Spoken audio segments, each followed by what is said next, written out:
After burying my wife, I finally unlocked the barn she had never allowed me to enter. For 37 years, it had been sealed off, a place she insisted held nothing but old tools and useless clutter. I expected dust, silence, and memories long forgotten. But the moment I stepped inside, something felt wrong. My hands began to tremble. My chest tightened, and I realized this barn had never been about storage at all. It was about hiding something from me. A secret she took to her grave.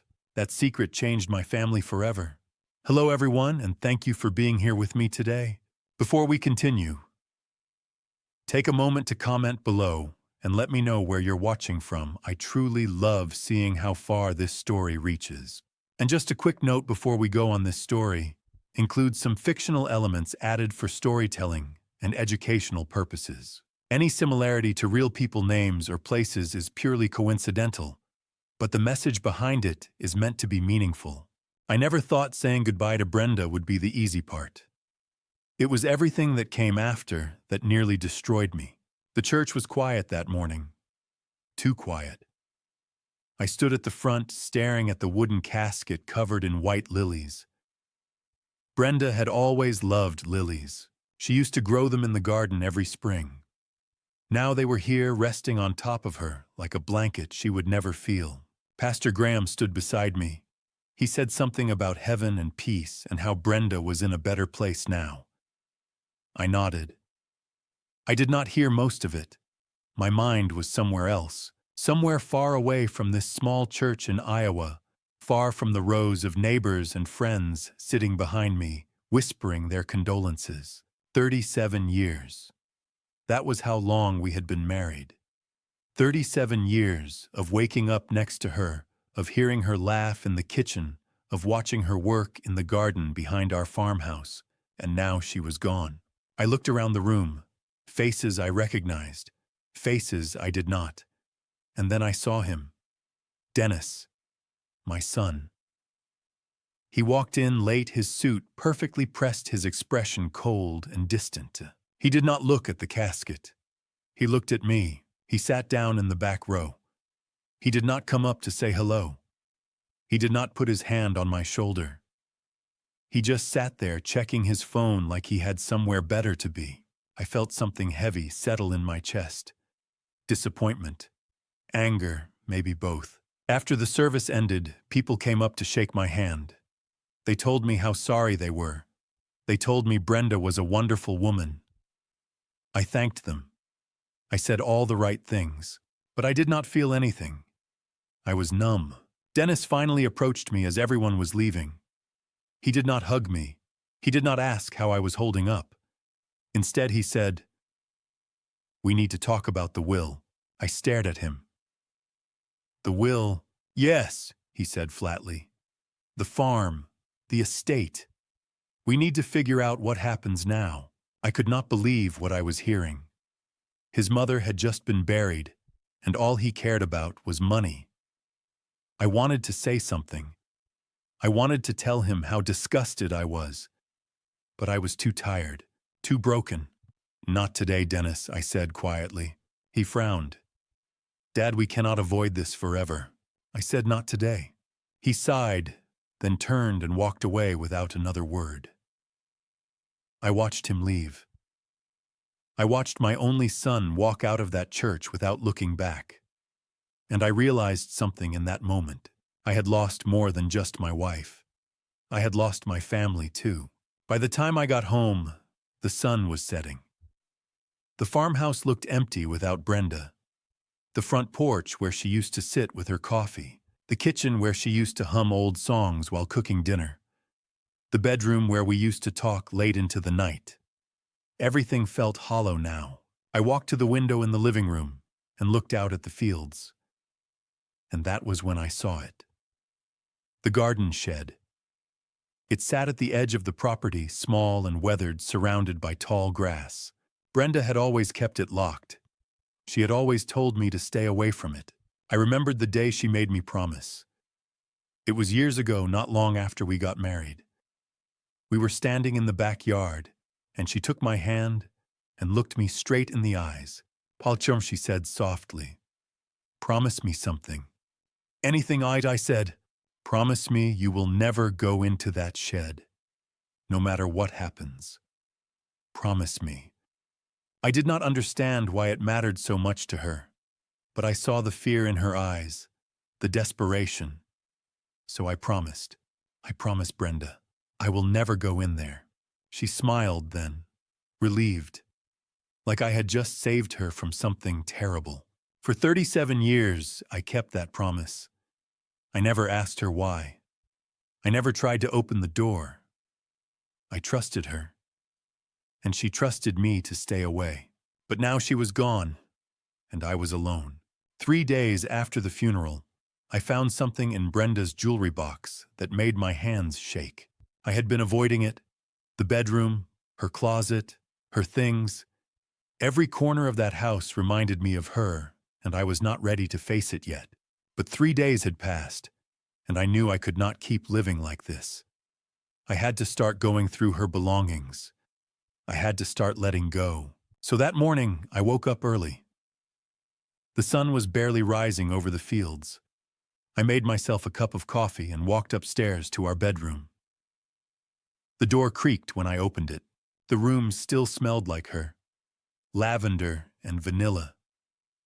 The scent hit me hard, and for a moment I almost turned around and left. But I did not. I walked over to her dresser and opened the top drawer. Scarves, gloves, a few old letters tied together with string. I set them aside carefully. Then I opened the second drawer. More clothes, a photo album I had never seen before. I made a mental note to look through it later, and then I saw it again. The jewelry box. The same one I had opened the night of the funeral. I stared at it for a long time. My heart was already racing and I had not even touched it yet. I picked it up slowly and sat down on the edge of the bed. I opened the lid. The rings were still there.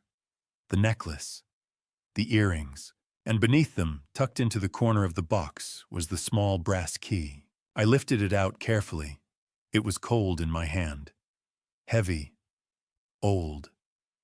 The kind of key that had been used for decades. And attached to it, folded neatly, was a small piece of paper. I unfolded it with trembling fingers. The handwriting was hers, neat and familiar, and it said only 2 words. Forgive me. I read it again, and again. Forgive her. For what? What could she possibly need forgiveness for? I looked out the window. The garden shed sat at the edge of the property, exactly where it had always been. Small, weathered, locked. For 37 years I had walked past it every single day, and for 37 years I had never once tried to go inside, because I had promised her. I stood up and walked to the window. The key was still in my hand. I could feel its weight pulling me towards something I did not understand, something I was not sure I wanted to understand. But I had to know. I had to know what she had been hiding from me all these years. I went downstairs, put on my boots, and stepped outside. The morning air was cool and crisp. The fields were quiet. The only sound was the wind rustling through the tall grass. I walked slowly across the yard toward the shed. Each step felt heavier than the last. My heart was pounding in my chest. My hands were sweating. I told myself I could turn back. I could leave the key on the kitchen counter and forget about it. I could keep my promise to Brenda even now, even after she was gone. But I could not. I reached the shed and stood in front of the door. It was old. The wood was cracked and faded. The lock was rusted. I wondered how long it had been since anyone had opened it. 10 years, 20, maybe longer. I lifted the key and held it in front of the lock. My hand was shaking so badly I almost dropped it. Promise me, Paul. I could still hear her voice, clear as day, like she was standing right behind me. Promise me you will never go in there. I closed my eyes and took a deep breath. I am sorry, Brenda, I whispered. I am so sorry. But I have to know. I slid the key into the lock. It fit perfectly. I turned it slowly. The lock clicked. The sound echoed in the quiet morning air. For a moment, I just stood there, my hand on the door handle, my heart racing. I thought about turning around. I thought about locking it again and walking away. But I did not. I pushed the door open. The hinges creaked loudly. The sound made me flinch. Sunlight poured into the dark space, illuminating dust particles floating in the air. The smell hit me immediately. Old wood. Dirt. Something musty and forgotten. I stepped inside slowly. My eyes adjusted to the dim light. Shelves lined the walls, covered in old gardening tools. Pots. Bags of soil. Rusted shovels. Everything was coated in a thick layer of dust, and then I saw it. In the corner of the room, hidden behind a stack of old flower pots, was a wooden desk. It was small, simple. The kind of desk someone might use for writing letters or keeping records, but it did not belong here. Not in a garden shed, not covered in dust like it had been forgotten for decades. I walked toward it slowly. My boots crunched on the dirt floor. I reached out and touched the surface of the desk. My fingers left trails in the dust. There was a drawer at the front, a small brass handle. I hesitated for just a moment. And then I pulled it open. The door creaked behind me as the wind pushed it slightly. Sunlight streamed through the dusty shelves and old pots. And there in the corner was a wooden desk I had never seen before. I had been married to Brenda for 37 years. I thought I knew everything about her. I was wrong. The inside of the shed was darker than I expected. Even with the door open, the sunlight only reached so far. The air was thick and stale, like no one had breathed in here for decades. I took a step forward, and the floorboards creaked beneath my boots. I looked around slowly. Shelves lined both walls, covered in things I recognized. Old ceramic pots, cracked and chipped. Rusted gardening tools. Bags of soil that had hardened into stone. A watering can with a broken handle. Everything looked forgotten. Abandoned. But none of it explained why Brenda had kept me out of here for so long. I moved deeper into the shed, my eyes adjusting to the dim light. And then I saw it again. The desk. It sat against the back wall, half hidden behind a stack of empty flower pots. It was small and plain, made of dark wood that had dulled with age. But it looked out of place here. Too clean. Too intentional. I walked toward it carefully, as if getting too close might make it disappear. When I reached it, I ran my hand across the surface. The wood was smooth under my fingers. Someone had taken care of this desk. Someone had used it. Brenda. I crouched down and looked closer. There was a single drawer at the front fitted with a small brass lock. My heart started to race. I reached into my pocket and pulled out the key. The same key I had found in her jewelry box. The same key that had brought me here. I slid it into the lock. It turned easily like it had been waiting for me. I pulled the drawer open. Inside was a leather-bound journal. It was old and worn, the edges frayed from years of use. Beside it was a small wooden box, no bigger than my hand. I lifted the journal out carefully and set it on top of the desk. The leather felt soft and warm, like it had been held many times before. I hesitated. My hands were shaking again. Part of me wanted to close the drawer and walk away. Part of me wanted to pretend I had never found this place. But I could not. Not anymore. I opened the journal to the first page. The handwriting was hers. I recognized it immediately. Neat and careful, just like the note she had left with the key. But this time there were more than 2 words. "Might Holly," it began. "If you are reading this, then I am gone. And I am so sorry. I am sorry for keeping this from you. I am sorry for lying to you all these years. But I need you to know the truth. You need to know about Brian." I stopped reading. My breath caught in my throat. Brian. The name hit me like a punch to the chest. I stared at it written there in her handwriting and felt nothing. No recognition. No memory. Nothing. Who was Brian? I read the line again. You need to know the truth. You need to know about Brian. My mind raced. Was Brian an old friend, a relative I had never met? Someone from her past? I tried to think back through all the years we had been together. Every conversation, every story she had ever told me. But I could not remember anyone named Brian. Not once. I set the journal down and pressed my hands against the desk. My heart was pounding. My head was spinning. I felt like the ground beneath me was starting to shift. For 37 years, I had thought I knew my wife. I had thought we had no secrets, no lies. But here I was, standing in a shed she had forbidden me from entering, holding a journal I had never known existed, reading about someone named Brian. Who was he? I looked down at the journal again. There were more pages. So many more pages. I could see the edges of them filled with her handwriting waiting to be read, waiting to tell me the truth. But I did not want to read them. Not yet. I was not ready. I picked up the small wooden box and held it in my hands. It was light. I shook it gently and heard something shift inside. Photographs, maybe. Or letters?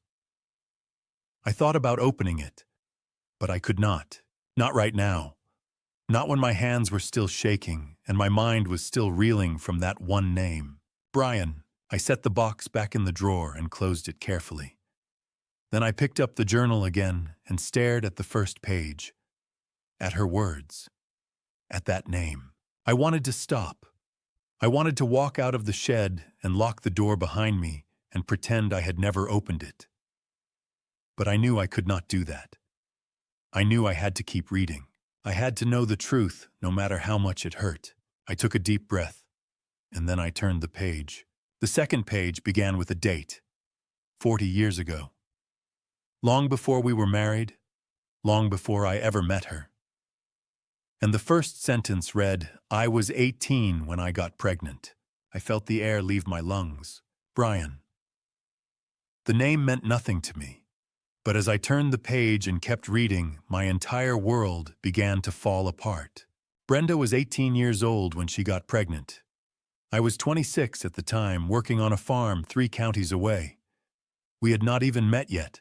I found an old wooden stool in the corner of the shed and pulled it over to the desk. The light from a small window above me cast a pale glow across the pages of the journal.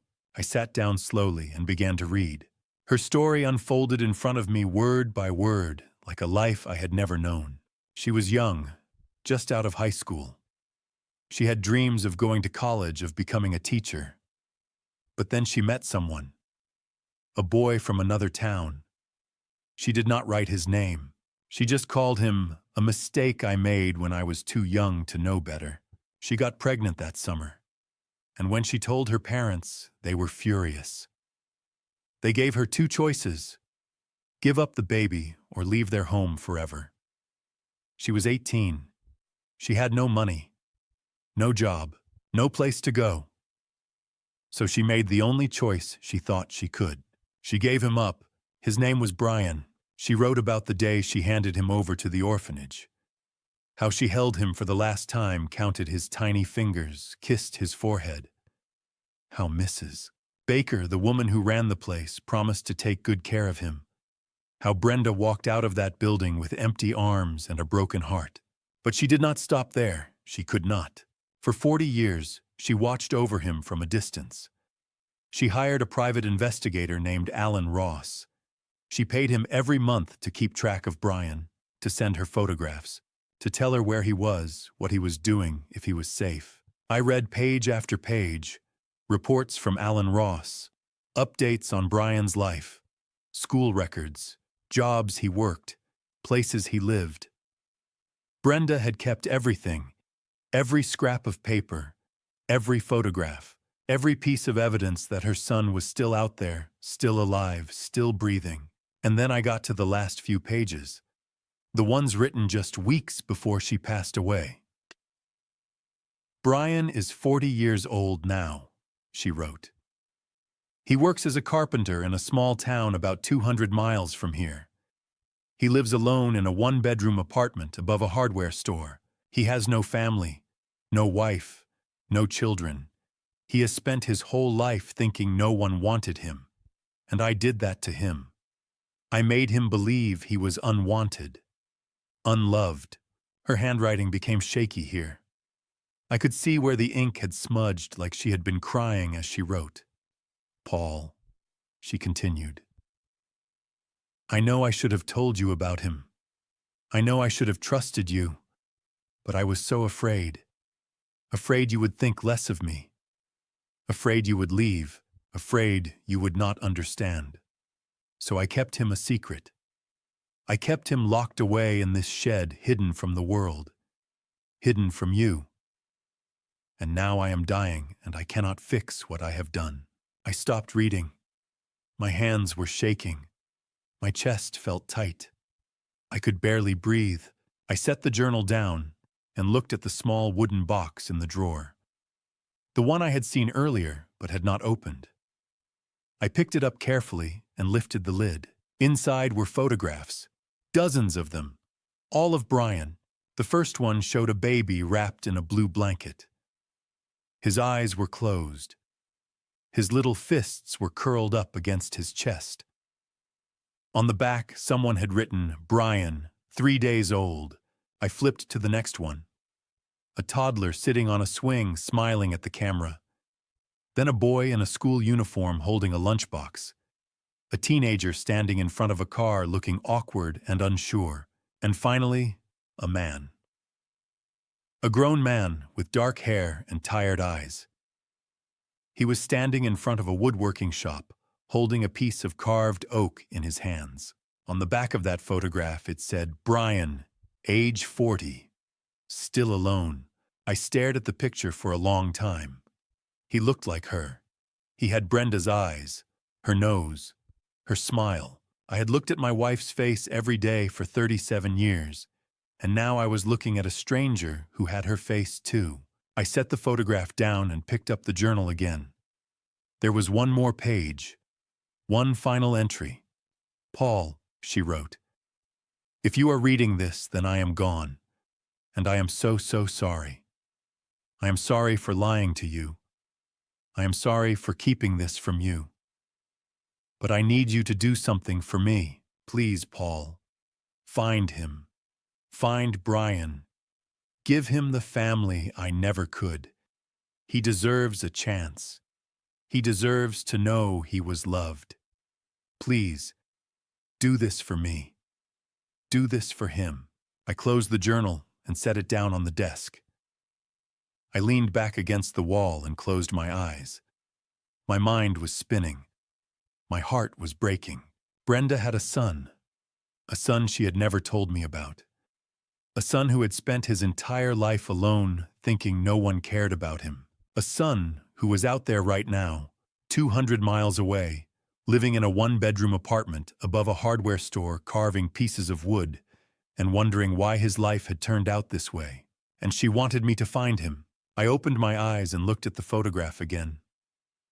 Brian, 40 years old, dark hair, tired eyes, Brenda's face. Could I do it? Could I drive 200 miles to a town I had never been to and knock on the door of a man I had never met and tell him that his mother had loved him all along? Could I bring him into my life, into my home, and give him the family Brenda had asked me to give him? I did not know. I did not know if I was strong enough. I did not know if I was brave enough. But I knew I had to try. I sat there until the sun went down, staring at the photograph of a man I had never met. Brenda's son. And I made a decision that would change everything. Finding Brian was not hard. Brenda had kept detailed records. The hard part was figuring out what I was going to say to him. I woke up early the next morning before the sun rose. I could not sleep. My mind had been racing all night, replaying everything I had read in that journal. Everything I had learned. Everything I still did not understand. I went downstairs and made coffee. Then I sat at the kitchen table and spread out the papers Brenda had left behind. The journal, the photographs, the handwritten notes with addresses and phone numbers, everything Alan Ross had sent her over the years. There it was, the address of the woodworking shop where Brian worked. A small town called Millbrook, 5 hours away by car. I memorized the directions, folded the papers carefully, and put them in my jacket pocket. I was halfway out the door when my phone rang. Dennis. I stared at the screen for a moment. Part of me wanted to ignore it, but I knew he would just keep calling. So I answered. "Morning, Dad," he said. His voice sounded flat, distant, like always. "Morning," I said. "What are you doing today?" I hesitated. I did not want to lie to him, but I also could not tell him the truth. Not yet. Not until I understood what I was doing myself. "I am going to visit an old friend," I said finally. There was a pause on the other end of the line. "An old friend," Dennis repeated. "Who?" "Just someone I used to know," I said. "No one you would remember." Another pause. "All right," he said slowly. "Well, call me if you need anything." "I will." He hung up without saying goodbye. I stood there for a moment staring at my phone. I hated lying to him, but I did not know what else to do. How could I explain that I was driving 5 hours to meet a man I had never heard of until yesterday? How could I tell him that his mother had kept a secret from both of us for nearly 40 years? I could not yet. I grabbed my keys and walked out to my old pickup truck. It was the same truck I had been driving for 15 years. The paint was faded, the seats were worn, but it still ran, and that was all I needed. I climbed in, started the engine, and pulled out of the driveway. The sun was just beginning to rise over the fields. The sky was pale and clear. It was going to be a long day. For the first hour, I did not think about anything. I just drove. I watched the farms roll by, the open fields, the silos and barns scattered across the landscape. It was peaceful, quiet, the kind of quiet that made you forget the world existed beyond the next mile marker. But then the thoughts started creeping in. What was I going to say to Brian? How do you walk up to a stranger and tell him his mother loved him? How do you explain that she spent 40 years watching over him from a distance, too afraid to reach out, too ashamed to tell the truth? And what if he did not believe me? What if he thought I was lying? What if he slammed the door in my face and told me to leave him alone? Or worse, what if he believed me but did not care? What if he looked at me with those tired eyes and said, "It is too late. She is gone. There is nothing left to fix"? I gripped the steering wheel tighter. My hands were shaking. Maybe this was a mistake. Maybe I should turn around. Maybe I should go home and forget I ever opened that shed. But I could not. I had made a promise. To Brenda. To Brian. To myself. I kept driving. By the time I reached Millbrook, it was almost noon. The town was smaller than I expected. One main street, a few shops, a diner, a gas station, and at the far end of the street, tucked between an old hardware store and a vacant lot, was a small workshop with a hand-painted sign that read Brian's Woodworks. I parked my truck across the street and sat there for a moment. My heart was pounding. My mouth was dry. I stared at the workshop, trying to build up the courage to get out of the truck. Through the large front window, I could see movement inside. A figure bent over a workbench, tools scattered around, wood shavings on the floor. That was him. That was Brian. I took a deep breath. Then I opened the truck door and stepped out. I walked slowly across the street, my boots crunching on the gravel. When I reached the window, I stopped and looked inside. He was standing at the workbench, his back to me. He was wearing a faded flannel shirt and jeans. His sleeves were rolled up to his elbows. His hands moved carefully over a piece of oak, sanding it smooth with steady, practiced strokes. I watched him for a moment. He looked focused, calm, like this was the only place in the world where he felt at peace. And then, as if he sensed someone watching, he turned around. He was bent over the workbench, sanding a piece of wood. When he looked up, I forgot how to breathe. It was like seeing Brenda again, 30 years younger. Can I help you?" he asked. I opened my mouth, but no words came out. "How do you tell a stranger that he is your wife's son?" He stepped out of the workshop, wiping his hands on a rag. He was tall, thin. His hands were rough and calloused from years of working with wood. His dark hair was streaked with sawdust. And his eyes, those eyes, they were Brenda's eyes. The same shape, the same color, the same quiet sadness behind them. "Sir," he said again, tilting his head slightly. "Are you all right?" I cleared my throat and forced myself to speak. "My name is Paul Patterson," I said. "I was married to a woman named Brenda." He frowned, clearly confused. "Brenda," he repeated slowly. "I do not know anyone named Brenda." I took a deep breath. This was it. There was no going back now. "She was your mother," I said. The words hung in the air between us. For a moment, neither of us moved. Then Brian took a step back, his expression hardening. "My mother," he said, his voice sharp. "My mother abandoned me when I was 3 days old. I do not know who you are, but you need to leave." "Wait," I said quickly, holding up my hands. "Please, just listen to me. I know this sounds crazy. I know you do not know me, but I am telling you the truth. Brenda was your mother, and she never forgot about you." He stared at me, his jaw tight. "Why should I believe you?" I reached into my jacket pocket and pulled out the journal. Then I pulled out the photographs. I held them out to him. "Because she kept this," I said. "For 40 years she kept track of you. She hired someone to watch over you, to make sure you were safe, to send her pictures. She never stopped thinking about you, Brian, not once." He looked down at the journal in my hands, then at the photographs. His expression softened just slightly. Curiosity replaced anger. "What is that?" he asked quietly. "It is her journal," I said. "She wrote about you, about the day she had to give you up, about how much she regretted it, about how she watched you grow up from a distance." He hesitated. Then slowly he reached out and took the journal from my hands. He opened it carefully, like it might break. His eyes moved across the first page, reading Brenda's handwriting. His hands started to shake. "This is," he whispered. "This is about me." "Yes," I said. He flipped through the pages. Slowly, carefully. His breathing became shallow. His eyes welled up with tears.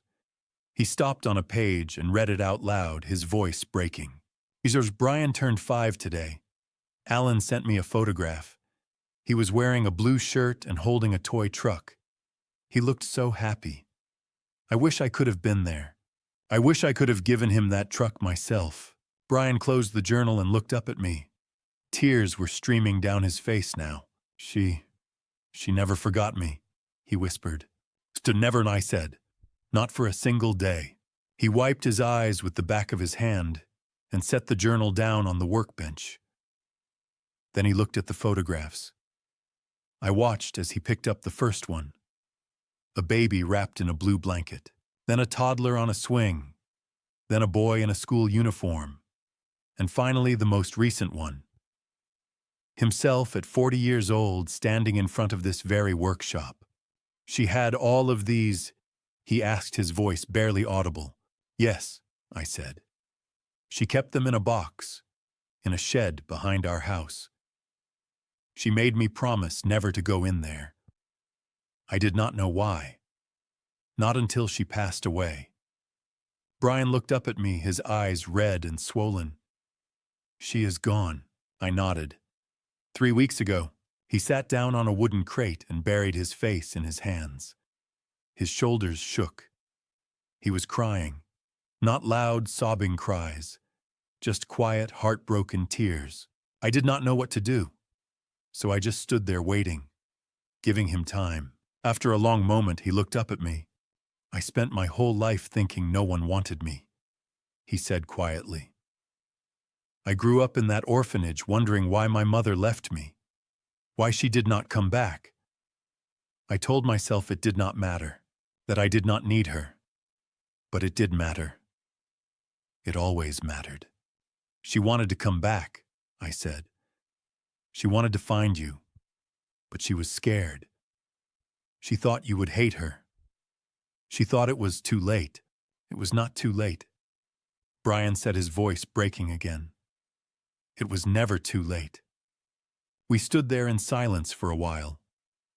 The sun was beginning to set, casting long shadows across the workshop floor. The smell of fresh-cut wood filled the air. It was peaceful, quiet, but heavy with emotion. Finally I spoke. "John Brian," I said, "Brenda left you something in her journal. A final request." He looked up at me, his eyes filled with hope and fear. "She wanted you to have a family," I said. "She wanted you to have a home.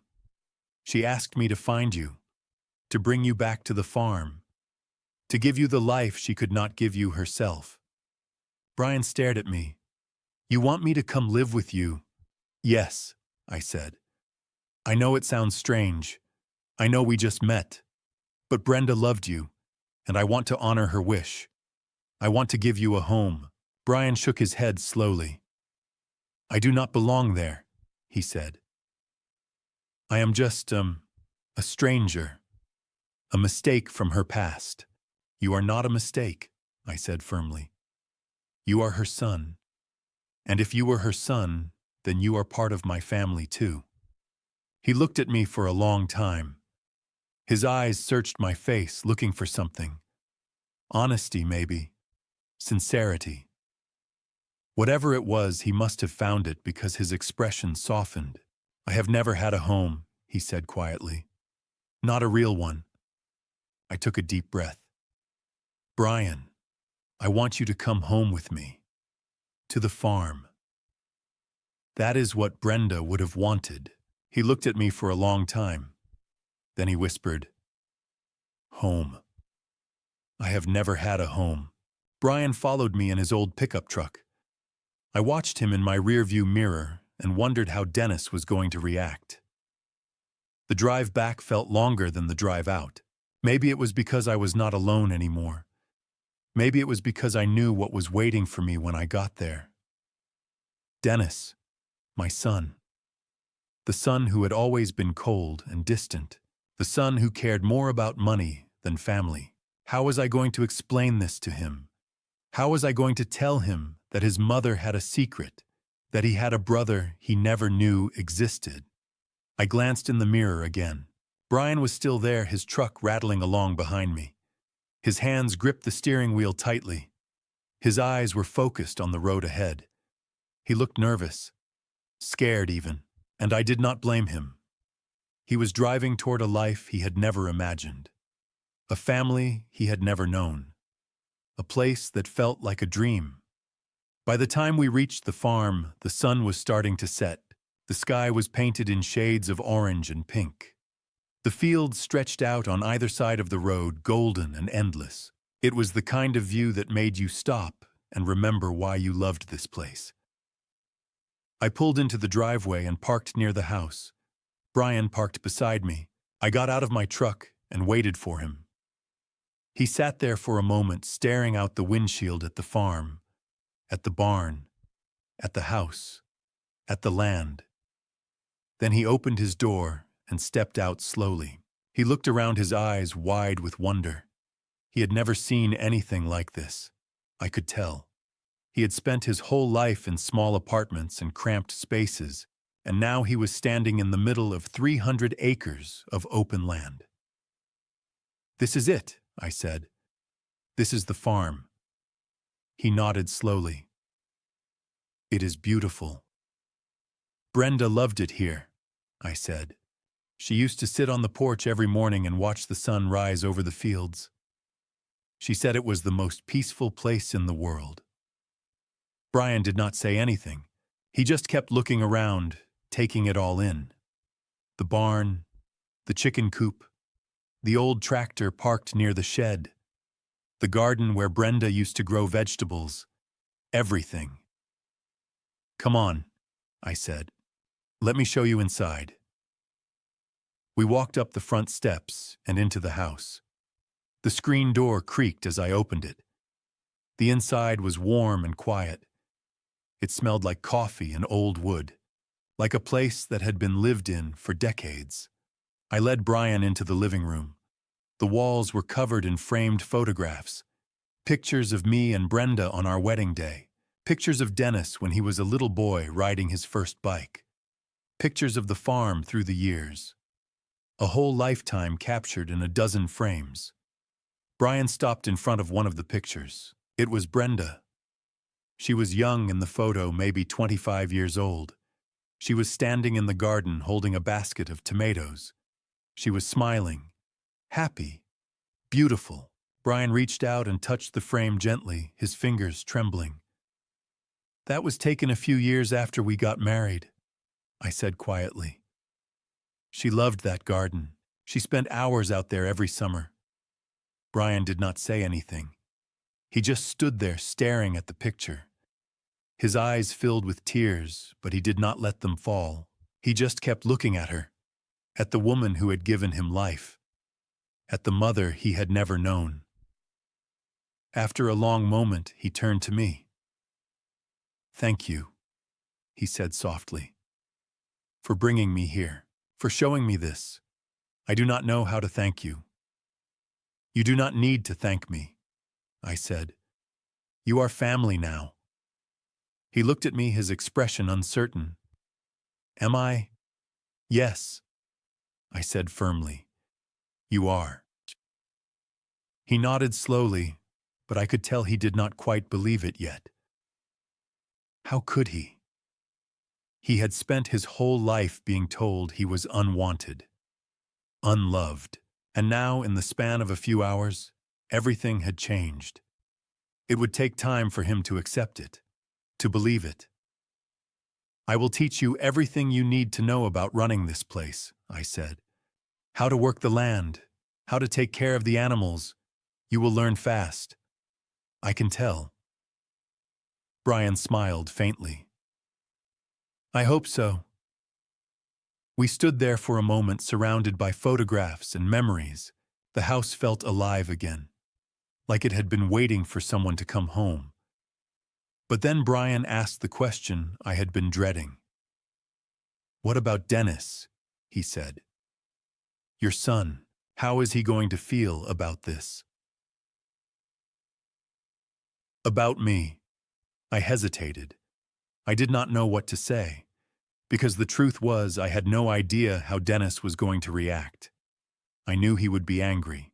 I knew he would feel betrayed. But I also hoped that deep down he would understand, that he would accept Brian as his brother. "I will talk to him," I said. "He will understand."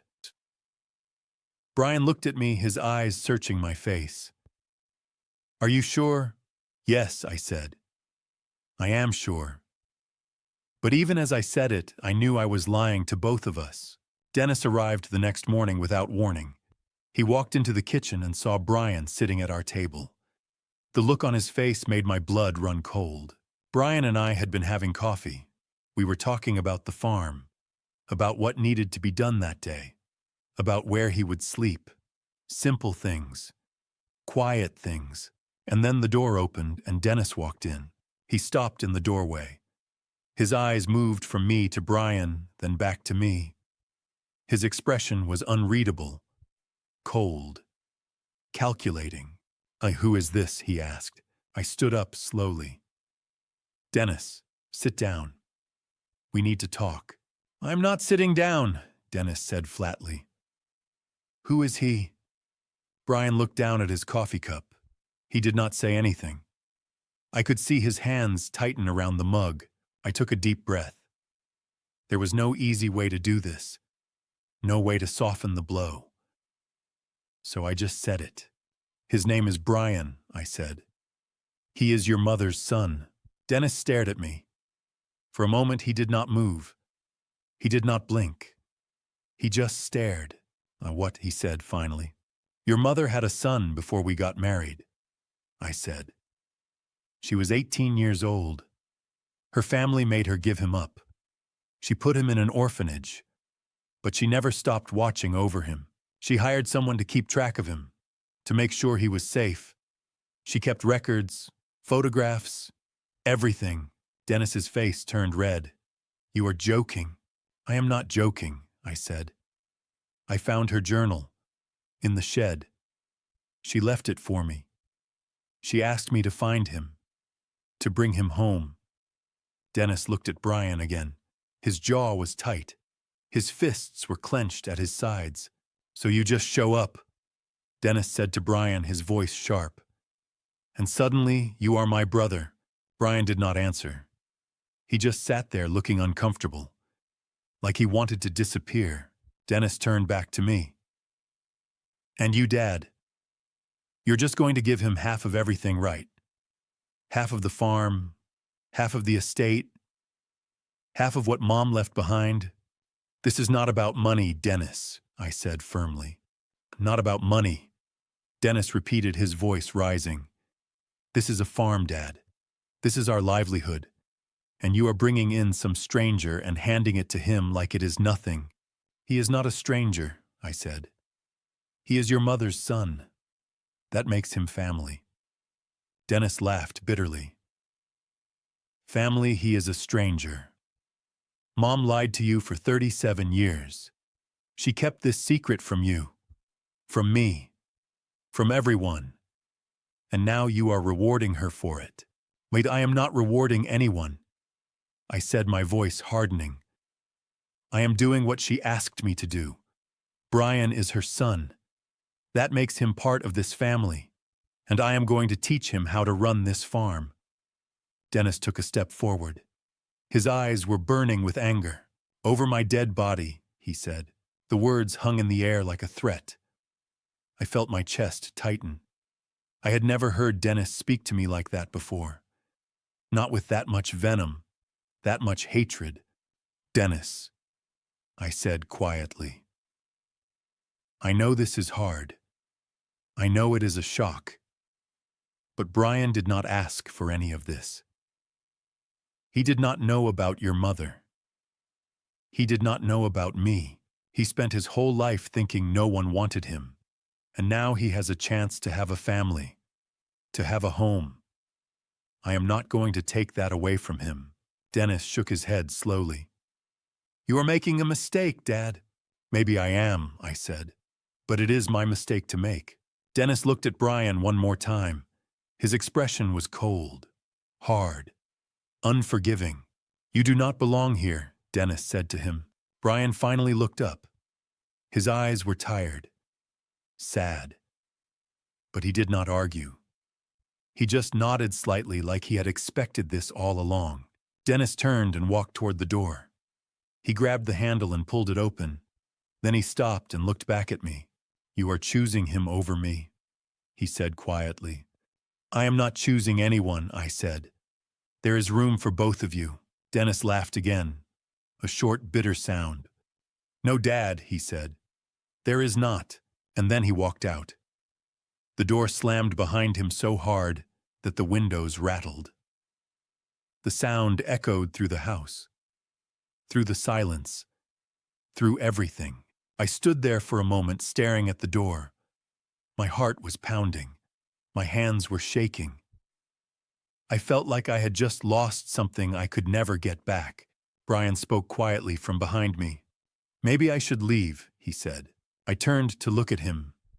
He was still sitting at the table, his shoulders slumped, his eyes downcast.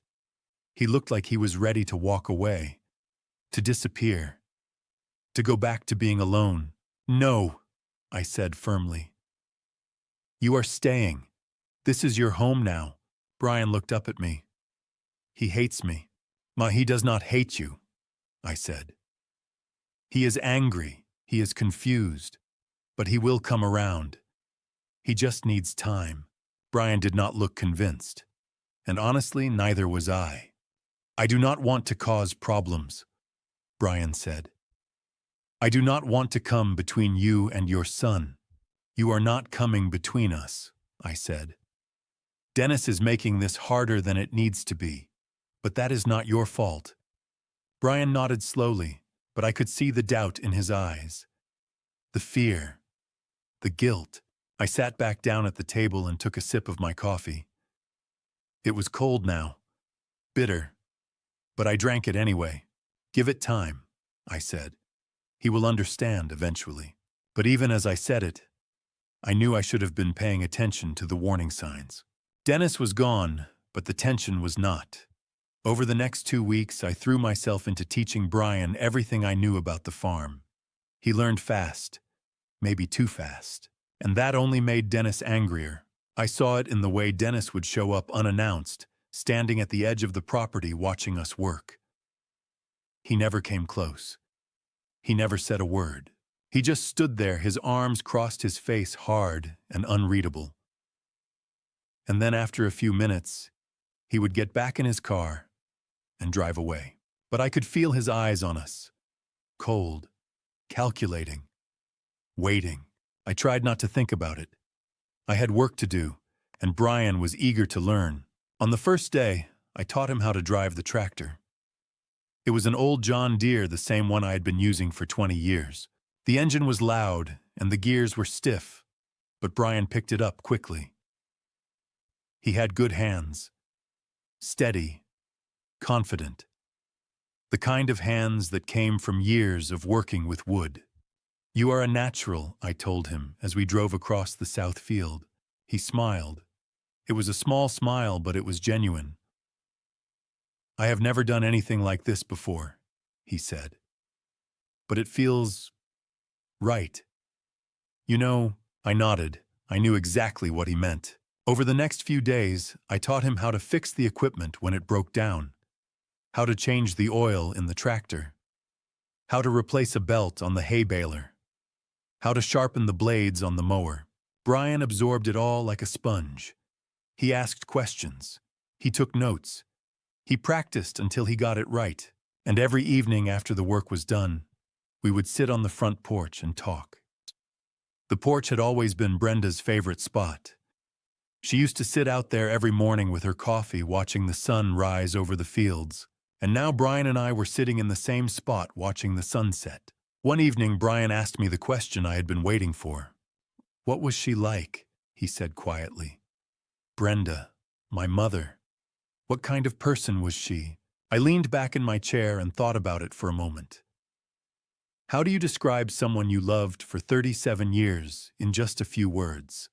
She was kind, I said finally. She had the biggest heart of anyone I ever met. She loved this farm. She loved working in the garden. Every spring she would plant tomatoes and peppers and cucumbers. She would spend hours out there pulling weeds and watering the plants. And every summer we would have more vegetables than we knew what to do with. Brian smiled. She sounds wonderful. She was, I said. But she was also stubborn. Once she made up her mind about something, there was no changing it. And she was private. She kept things to herself. Like that shed. I never understood why she wanted me to stay away from it. But I trusted her. So I stayed away. Do you wish she had told you? Brian asked. About me. I thought about that for a long time. Did I wish she had told me? Yes. It would have saved us all a lot of pain. But I also understood why she did not. She was scared. She was ashamed. She thought I would judge her. She thought I would leave. I wish she had trusted me, I said. But I understand why she did not. And I do not blame her for it. Brian nodded slowly. I wish I could have met her. So do I said. We sat in silence for a while, watching the sun disappear behind the trees. The air was cool and quiet. The only sound was the distant hum of crickets in the grass, and for the first time in weeks I felt at peace. But that peace did not last long.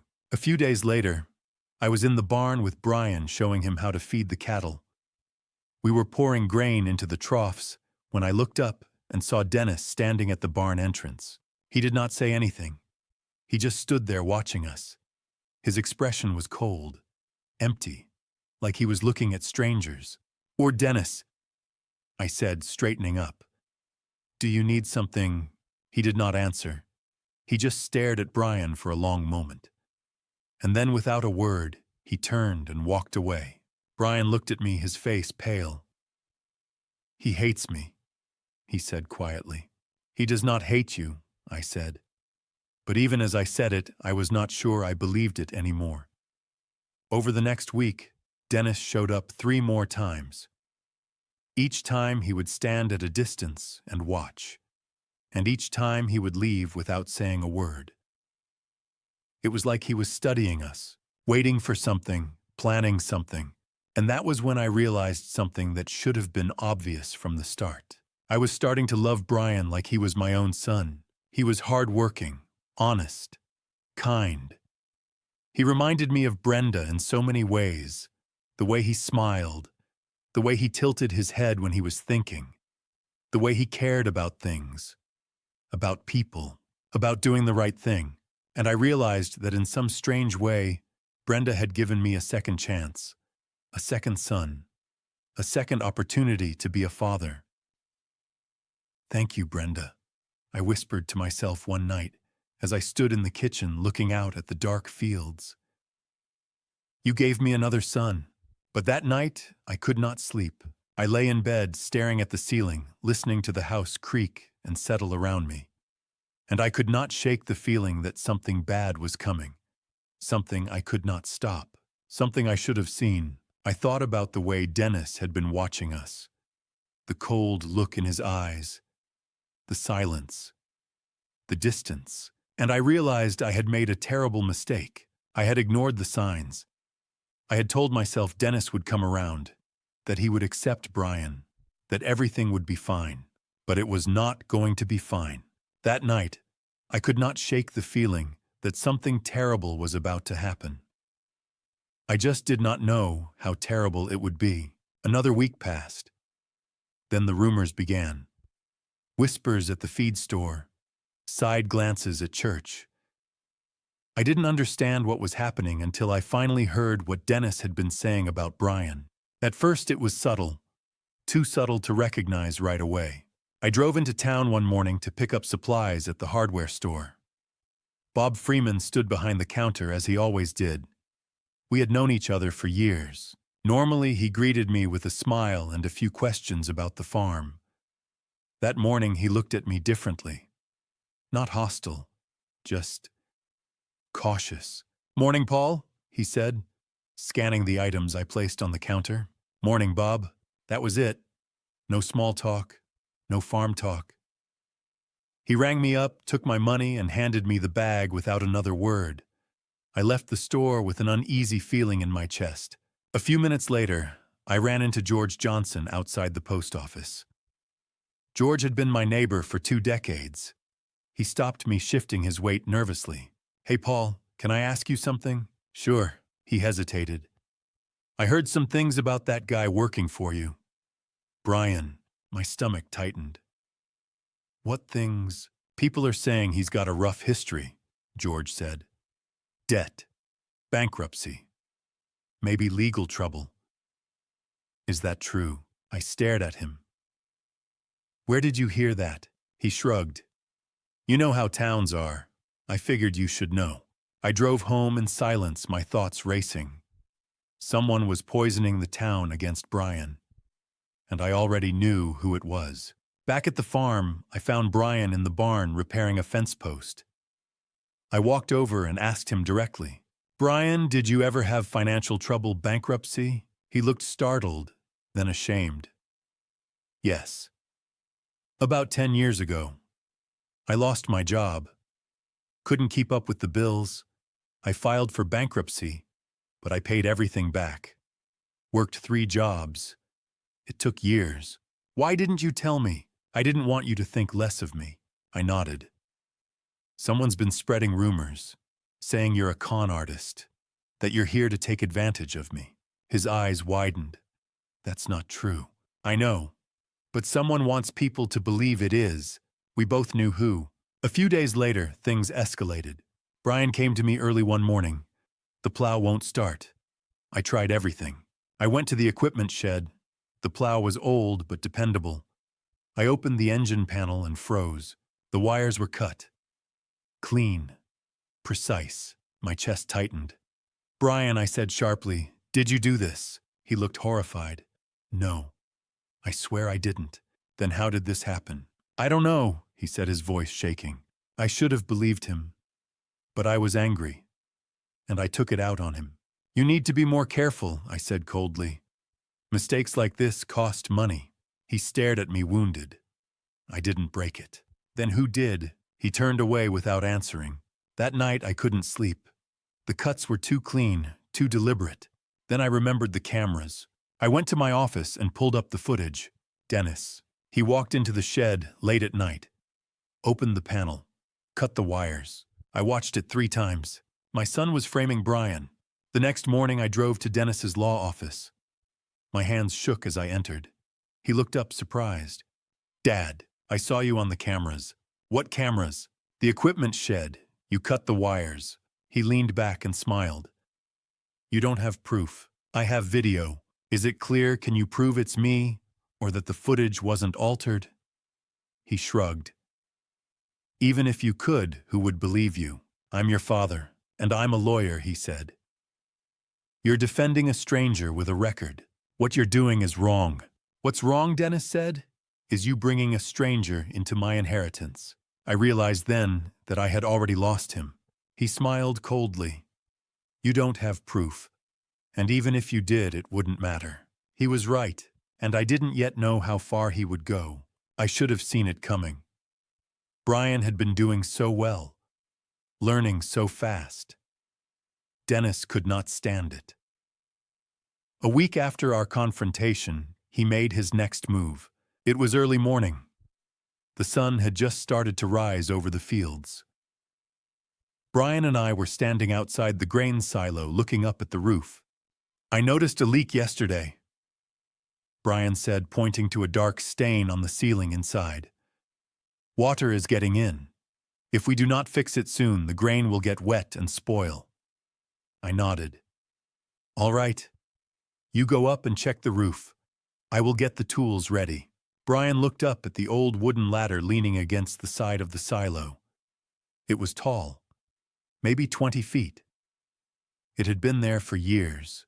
"Be careful," I said. "That ladder is old." "I will," Brian said. He started climbing. I watched him for a moment, then turned and walked back toward the house to make breakfast. I figured he would be up there for a while, checking the shingles, figuring out what needed to be fixed. I was in the kitchen pouring coffee when I heard it. A loud crash. The sound of something heavy hitting the ground. My blood went cold. I dropped the coffee pot and ran outside. Brian was lying on the ground near the base of the silo. The ladder was on the ground beside him, one of the rungs snapped in half. He was not moving. "Brian!" I shouted, running over to him. He groaned. His eyes were open, but he was not looking at me. He was staring up at the sky, his face twisted in pain. "And do not move," I said, kneeling beside him. "Just stay still. I am calling for help." I pulled out my phone and dialed 911. My hands were shaking so badly I almost dropped it. 911, what is your emergency?" "My son fell from a ladder," I said, my voice breaking. "He is hurt. He is not moving right. We are at Patterson Farm, Route 12. Paramedics are on the way," the operator said. "Stay with him. Do not move him." I set the phone down and looked at Brian. His breathing was shallow. His face was pale. He tried to sit up, but I put my hand on his shoulder. "Stay down," I said. "Help is coming." "It hurts," he whispered. "My chest. I cannot breathe right." I know," I said. "Just hold on. They are almost here." It felt like hours before the ambulance arrived, but it was probably only 10 minutes. The paramedics loaded Brian onto a stretcher and drove him to the hospital. I followed behind in my truck, my heart pounding the entire way. At the hospital, Dr. Stevens came out to talk to me after they finished examining Brian. "He is going to be okay," Dr. Stevens said. "But he has 3 broken ribs and a mild concussion. He is lucky he did not have any internal injuries. We are going to keep him here for at least 2 weeks, to monitor him." I nodded, relief flooding through me. "Can I see him?" "In a little while," Dr. Stevens said. "He is resting now. We gave him something for the pain." I sat in the waiting room for an hour, staring at the white walls, trying to process what had just happened. Brian had fallen. He was hurt, and it was my fault. I should have checked that ladder. I should have made sure it was safe, but something did not feel right. When I got back to the farm that afternoon, I went straight to the silo. The broken ladder was still lying on the ground where it had fallen. I picked up the piece with the broken rung and examined it closely. The wood was not rotten. It was not worn. It had been cut, sawed almost all the way through, just enough so that it would hold Brian's weight for a few steps, but not enough to support him once he reached the top. My stomach turned. I walked over to the security camera mounted on the barn, the one that faced the silo. I pulled out my phone and accessed the footage, and there he was. Dennis. The timestamp said 11:30 the night before. Dennis had walked onto the property carrying a small handsaw. He climbed up the ladder, stopped at the 8th rung from the top, and carefully sawed through it. Not all the way, just enough to weaken it. Then he climbed back down and left. I felt sick. I called Detective Walsh. He arrived an hour later. I showed him the ladder. I showed him the video. He watched it twice, his expression grim. "Mr. Patterson," he said finally, "I believe you. This is clearly sabotage, but the video quality is not great. And a good lawyer could argue that the person in the video is not clearly identifiable." "Dennis is a good lawyer," I said bitterly. "Exactly," Walsh said. "Without clearer evidence, we cannot arrest him. But I will file a report, and if anything else happens, we will have this on record." "Anything else," I repeated. "Brian is in the hospital with broken ribs and a concussion. What more does Dennis have to do before you can stop him?" Walsh looked at me with tired eyes. "I am sorry, Mr. Patterson. I really am. But my hands are tied. The law requires proof beyond a reasonable doubt. And right now, we do not have that." I stood there staring at him, feeling completely helpless. Brian was lying in a hospital bed, and Dennis was out there free, unpunished, planning his next move. Detective Walsh looked at me with tired eyes. "Mr. Patterson, I believe you, but without clearer evidence, we cannot arrest him. Brian was in the hospital. Dennis was free, and I knew then that I had to protect Brian myself. But I did not know that Dennis's next move would nearly cost me my life too. The hospital became my second home for the next 2 weeks. Every day I sat beside Brian's bed. Every night I went home alone, wondering how I was going to keep him safe. Brian was healing, slowly. The doctors said he was doing well considering the fall, but I could see the pain in his face every time he moved. Every time he took a deep breath. Every time he tried to sit up. Nurse Parker was kind to him. She checked on him every few hours, made sure he was comfortable, brought him extra pillows when he needed them. She reminded me of Brenda. Gentle, patient, the kind of person who made you feel like everything was going to be okay, even when it was not. One afternoon, I was sitting in the chair beside Brian's bed when he said something that caught me off guard. "Paul," he said quietly, "maybe I should leave after I get out of here. Maybe it would be better if I just went back to Millbrook." I looked up at him. "Why would you say that?" "Because I am causing too much trouble," he said. "Dennis is doing all of this because of me. The rumors, the sabotage, the ladder. If I were not here, none of this would be happening. Dennis is the one causing trouble," I said firmly. Not you. But he is your son, Brian said. Your real son. And I am just— You are Brenda's son, I interrupted. And that makes you my son too. You are not going anywhere. Brian looked at me for a long moment. His eyes were red. He looked tired, worn down, like he had been carrying the weight of the world on his shoulders for too long. I do not want to come between you and your family, he said. You are not coming between us, I said. Dennis is doing that himself, and I am not going to let him win. Brian nodded slowly, but I could tell he did not quite believe me. Over the next few days, I tried to take his mind off everything. I told him stories about Brenda that I had never told anyone before. Stories about the early days of our marriage, about the time she tried to learn how to ride a horse and fell off 3 times in one afternoon, about the way she used to sing old country songs in the kitchen while she cooked dinner even though she could not carry a tune to save her life. Brian listened to every word. Sometimes he smiled. Sometimes his eyes filled with tears. And I realized that in some small way, I was giving him the mother he had never had. The memories, the stories, the proof that she had been real, that she had been loved. One evening, Brian asked me a question I had been dreading. What if Dennis tries again? He said. I did not hesitate. Then I will be ready. How? I have been installing more cameras, I said. Better locks, motion sensor lights. I am not going to let him hurt you again. Brian was quiet for a moment. Then he said, I am not afraid for me. I am afraid for you. I looked at him surprised. For me? Yes, he said. Dennis is not just angry at me. He is angry at you, too. For choosing me. For bringing me into the family. What if he does something to you?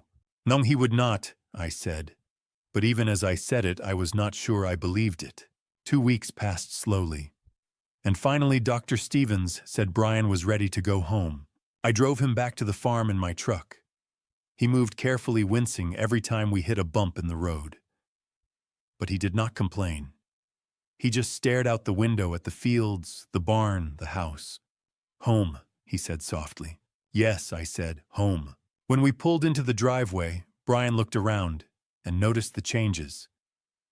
The new cameras mounted on the barn and the house, the motion sensor lights above the doors, the new locks on every entrance. You were serious, he said. I told you I was when I said. That night after Brian went to bed, I walked through the house one more time. I checked every lock, every window, every door. I made sure the cameras were working. I made sure the lights were on, and then I went to bed. But I did not sleep. I just lay there staring at the ceiling, listening for sounds, waiting for something to go wrong, but nothing happened. The house was quiet, peaceful, safe, for now, but I was wrong. Dennis's next plan was not aimed at just Brian. It was aimed at both of us. I could not sleep that night. Something felt wrong. At 2 a.m, I got out of bed and went downstairs. That was when I smelled the smoke. A few days had passed since Brian came home from the hospital. He was still recovering, still moving slowly, still in pain. But he was home. And I thought we were safe. I was wrong. That night I lay in bed, staring at the ceiling. My mind would not stop racing. I kept thinking about Dennis, about the ladder, about what Detective Walsh had said, about how Dennis was still out there free, unpunished. I tried to close my eyes. I tried to tell myself that everything was fine, that the cameras would catch him if he tried anything, that the new locks would keep us safe.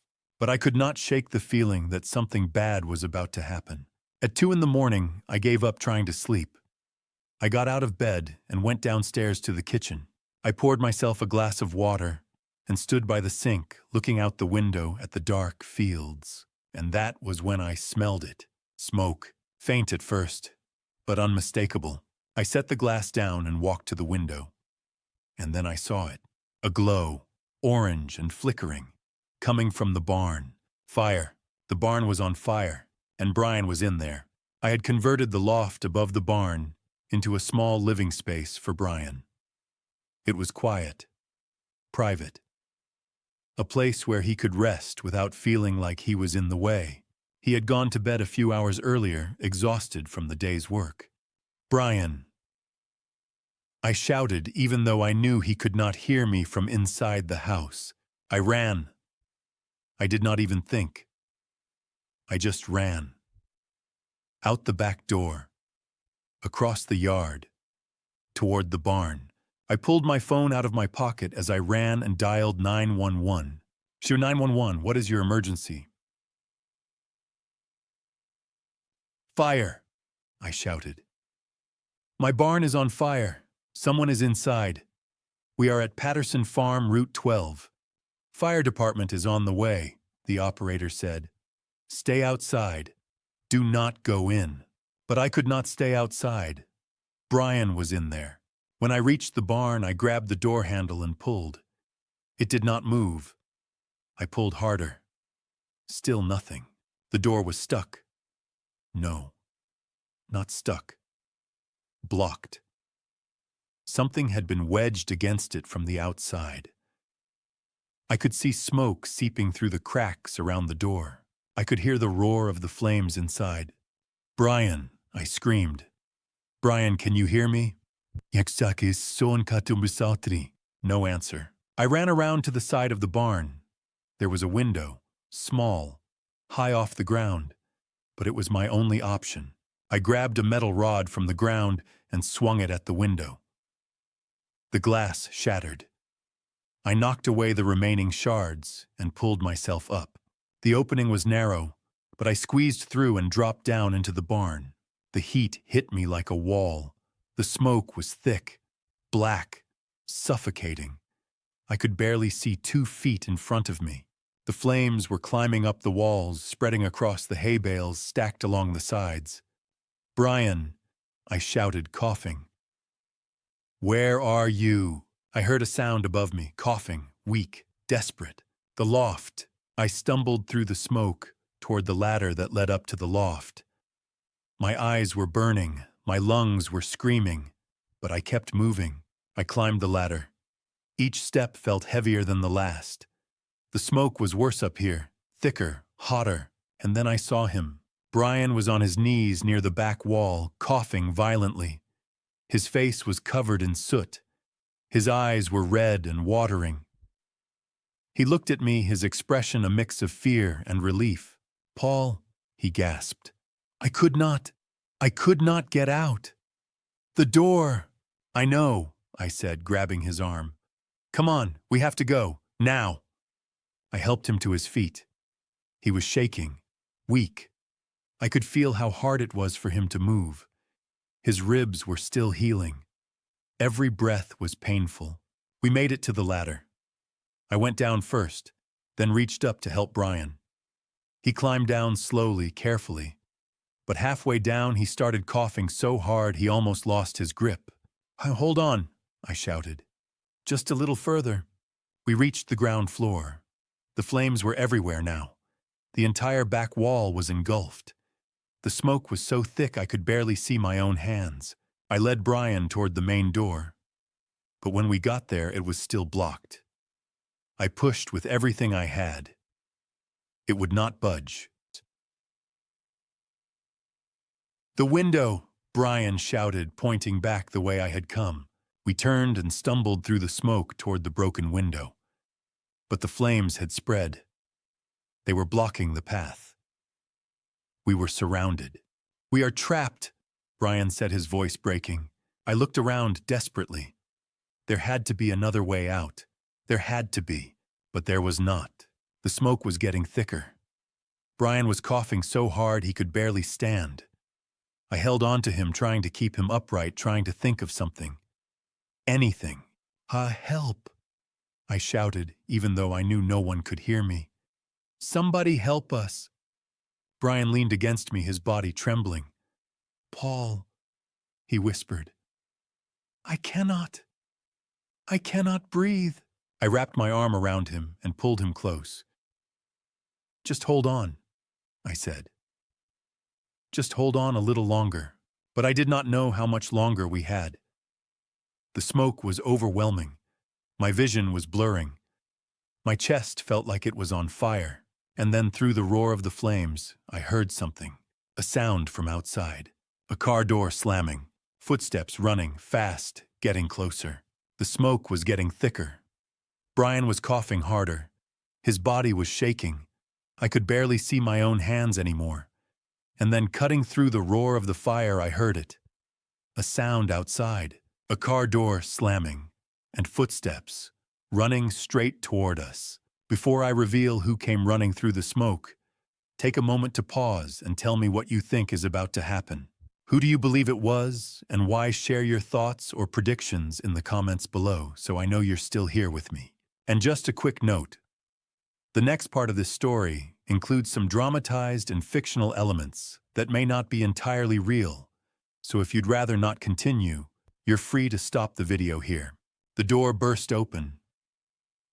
Through the smoke, I saw a figure running toward us. It was Dennis. For a moment I thought I was imagining it. The smoke, the heat, the lack of oxygen. My mind was playing tricks on me. But then I heard his voice. "Dad," he shouted. "Dad, where are you?" I tried to answer, but all that came out was a cough. I grabbed Brian and pulled him closer, trying to shield him from the flames. "Here," I finally managed to shout. "We are up here." I heard footsteps pounding up the ladder, and then through the thick black smoke, Dennis appeared. His face was twisted in panic. His eyes were wide and wild. When he saw me, he froze. His face went pale. "Dad," he said, his voice breaking. "Oh God, Dad, what are you doing in here?" "Saving Brian," I gasped, coughing. "The door, it was blocked." Dennis stared at me, and then his expression changed. Horror, guilt, realization. "I know," he said, his voice barely a whisper. I will explain later. We have to go. Now." He grabbed my arm and pulled me to my feet. I stumbled, my legs weak, my lungs burning. Dennis wrapped his arm around me and started pulling me toward the ladder. "Wait," I said, reaching for Brian. "Brian, we have to—" "I will get him," Dennis said. "But I need to get you out first." He guided me down the ladder. Every step felt impossible. My vision was blurring. My chest felt like it was on fire.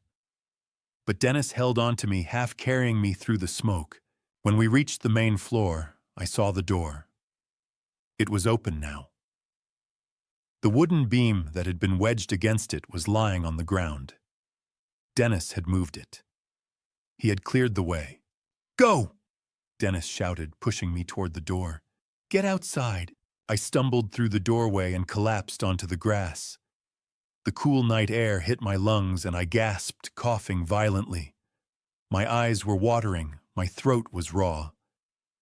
But I was alive. I looked back at the barn. The flames were climbing higher. The smoke was pouring out of the open door.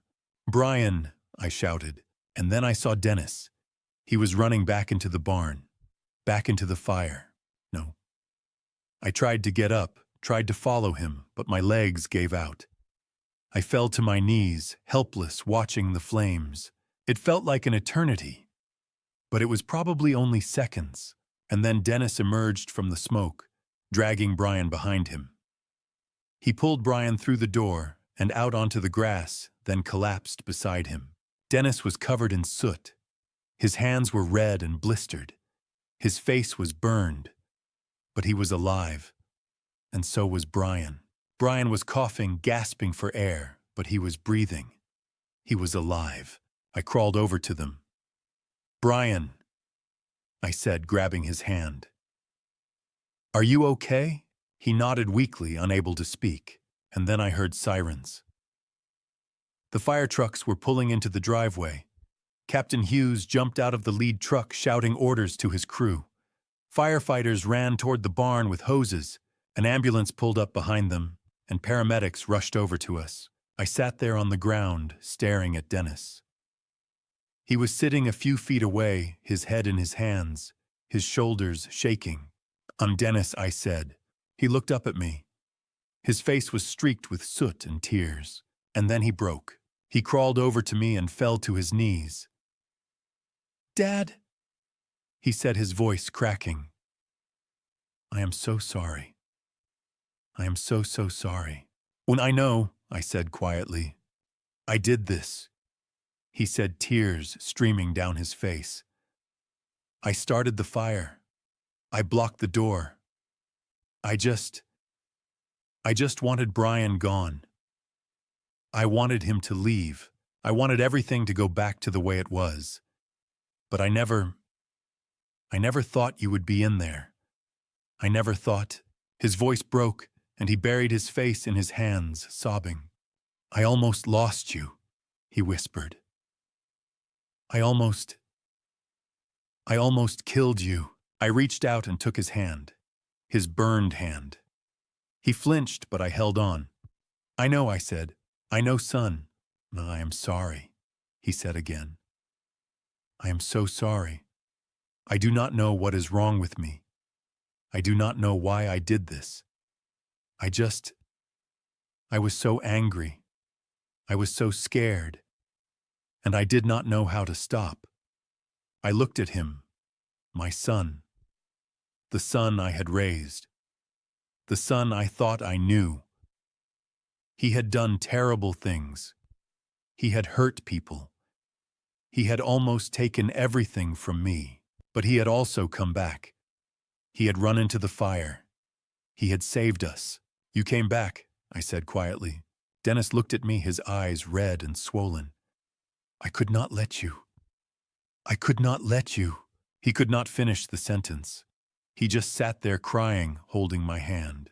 The paramedics came over and started checking us over.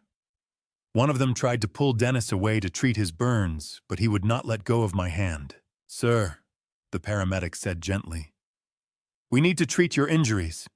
I am not leaving him." Dennis said, his voice firm. "It is okay," I said. "I am right here."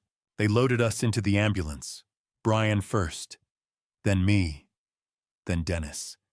Captain Hughes came over before they closed the doors. "Mr. Patterson," he said, "we will get the fire under control. Do not worry about the barn. Just focus on getting better."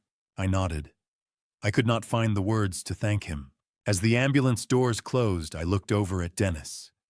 He was sitting across from me, staring down at his burned hands. His face was pale, exhausted, broken. I reached over and took his hand again.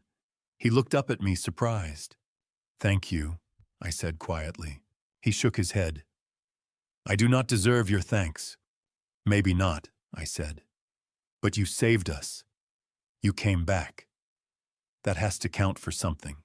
Dennis closed his eyes. Tears slipped down his cheeks. As the paramedics loaded us into the ambulance, I held onto Dennis's burned hand.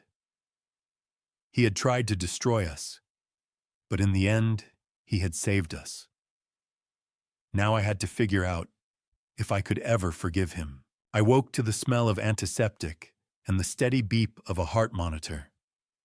My throat felt like fire, each breath a sharp reminder of the smoke I'd inhaled. But I was alive, and the first thing I thought about wasn't myself. It was my sons, both of them. The hospital room was small and sterile, bathed in pale morning light. My right arm had an IV line, and when I tried to sit up, my chest protested. The last thing I remembered clearly was the ambulance, the oxygen mask, and Dennis's bandaged hands. Dr. Stevens knocked and entered a woman in her 50s with kind eyes. "Mr. Patterson, good to see you awake. How are you feeling?" "Like I've been breathing sandpaper," I rasped. She checked my vitals, nodding. "That's the smoke inhalation.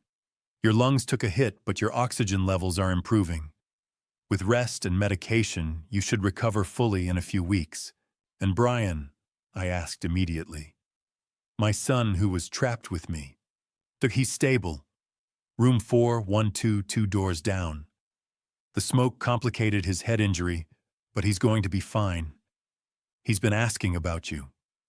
Relief flooded through me. And Dennis, the one who pulled us out. Her expression grew serious. Room 414. Second-degree burns on both hands and parts of his face. Healing will take time, but no permanent damage expected. He's asked not to see anyone yet. After she left, I gathered my strength and insisted on seeing Brian. When I shuffled into room 412, Brian was sitting up in bed eating hospital oatmeal. His face broke into a smile. "Paul," he said, "man, you look terrible." I laughed, which hurt. "You're one to talk." The bandage on his temple reminded me of his fall, and he still moved carefully, protecting his ribs. But his eyes were clear. "How are you holding up?" I asked, sitting beside his bed. "Better than I should be." Brian set down his bowl. "I've been thinking all morning. Dennis tried to hurt me 3 times. The rumors, the equipment, the ladder, the fire." He looked up at me. "But then he came back. He saved us both. I don't know how to feel about that." "Neither do I admitted. "But he did come back. That has to count for something, does it?" Brian's voice wasn't angry, just uncertain. "Does doing one good thing erase 3 bad ones?" I didn't have an answer. I was still working through it myself. Detective Walsh knocked and entered. He was tall, with graying hair and a weathered face. "Mr. Patterson." "Mr. Patterson. Sorry to interrupt, but I need your official statements about last night." For 20 minutes, Walsh walked us through everything. I described waking to smoke, trying to get Brian out, being trapped with flames closing in. Brian corroborated the timeline. Then Walsh's voice became formal. "I also need to inform you that Dennis Patterson has given a full confession to 3 separate incidents targeting Brian Patterson." My heart sank. He admitted to spreading rumors about Brian's background, tampering with farm equipment, deliberately sawing through the ladder that caused Mr. Brian Patterson's fall and injuries, and setting the fire last night. He's been very forthcoming about all of it. Brian closed his eyes. I felt something inside me crumble. "What happens now?" I asked. "The district attorney will file charges. Likely multiple felonies, reckless endangerment, and related charges. Dennis will face prosecution." Walsh's expression was sympathetic. "His actions last night, saving you both, will be part of the record and may influence sentencing. But it doesn't erase what he did before." After Walsh left, I stood. "I need to see him. Paul, I need to see my son," I repeated. Brian nodded, understanding. I stood outside room 414 for a long moment before pushing the door open. Dennis was lying in bed, staring at the ceiling. Both hands were wrapped in thick white bandages, with smaller bandages on his cheek and forehead. His eyes were red. When he saw me, his whole body tensed. "Dad," he whispered. I sat down in the chair beside his bed. Neither of us spoke for a moment. "They told me you confessed to everything," I finally said. Dennis nodded. "I did. All 3 times. The rumors, the ladder, the fire. I'm not going to lie about it. I'm not going to make excuses. Why Dennis?" The question came out broken. "Why did you do it?" His bandaged hands clenched. "Because I was angry. Because I felt like everything I'd done for you and Mom suddenly didn't matter. Because Brian showed up and it felt like he was taking my place, taking Mom's love even after she was gone, taking your attention, taking the farm I thought would be mine." Tears streamed down his face. "I know how selfish and cruel it sounds, but that's the truth. You could have ended both our lives," I said quietly. "I know." Dennis's voice cracked. "I didn't think it through. I just wanted him gone. I wanted things back to how they were. But when I saw those flames, when I realized you were both in there..." He couldn't continue. "I've never been more terrified. All I could think was that I'd destroyed everything, that I'd lose you both, because of my own stupidity and jealousy. I looked at my son, this man I'd raised, who'd become someone I didn't recognize in his darkest moments, but who'd also run into fire to save the brother he'd tried to hurt. "You saved us," I said. "You got burned doing it. That means something, Dennis." "Does it?" His question echoed Brian's. "Does one good thing fix three terrible ones?" "I don't know," I answered honestly. "But it's a start. It's the first step toward being the person I know you can be." I leaned forward. "You're going to face consequences for what you did. Legal consequences. You understand that?" Dennis nodded. "Detective Walsh told me. They're filing charges. Multiple felonies." James Sullivan called," I said, referring to Dennis's colleague from his law firm. "He wants to represent you." I told him no, Dennis said firmly. "I'm not fighting this, Dad. I did what I did. I deserve whatever punishment comes." "Dennis, no." His voice was steady despite the tears. "I'm not going to hide behind lawyers and technicalities. I hurt Brian. I endangered both of you. I need to face that. I need to own it." I sat back studying his face. There was something different in his eyes now, the beginning of accountability, of genuine remorse beyond fear. "I'm not saying I forgive you," I said slowly. "Not yet. What you did will take time for me to process. And Brian, you owe him more than you can ever repay." "I know. But you're still my son," I continued, my voice breaking. "You're still my boy, and I'm not going to abandon you even now. We're going to get through this somehow. As a family." Dennis's face crumpled, and he began to sob. I reached out carefully, mindful of his bandaged hands, and gripped his shoulder. "I'm so sorry," he whispered over and over. "I'm so sorry." We sat like that for several minutes, father and son, in the wreckage of choices made and consequences coming. It wasn't forgiveness, not yet. It wasn't resolution. But it was honest, and it was real, and it was the only place we could start from. 6 weeks later, I sat in the courtroom and watched my son face justice. It was the hardest thing I'd ever had to do. The courtroom was packed. Neighbors from town filled the benches behind me, their faces a mixture of sympathy and curiosity. Local reporters sat in the back rows, notebooks ready.